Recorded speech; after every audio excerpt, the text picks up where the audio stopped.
Thank you, Mr. President. I would just like to also voice my support, especially for our farmers and those that produce and bring the goods that they work so hard for to our farmers market.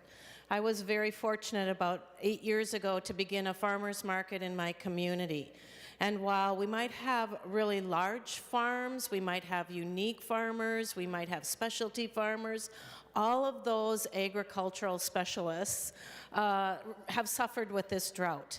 And we have seen it last summer and the summer before as those farmer market producers had a hard time bringing some of the very high valued items to our farmers market.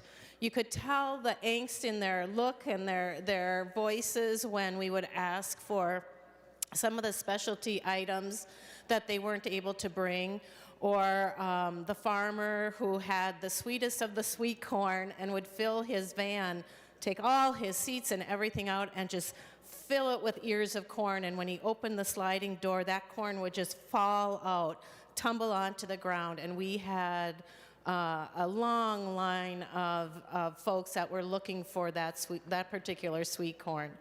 And so while this bill does not address or support necessarily our farmers market producers and providers, I do want to thank the folks that worked really hard on this and the opportunity to address the needs of our farmers. I grew up in a small agricultural community.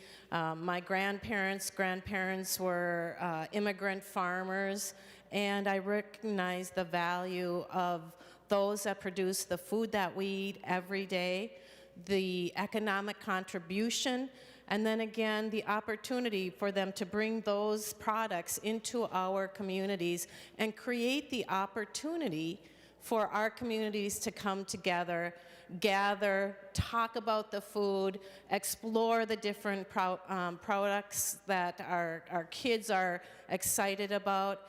And I would just really suggest that we continue to do our very best to produce opportunities and legislation and funding that is going to promote farming and agriculture in our communities. So thank you to all that worked so hard on this bill.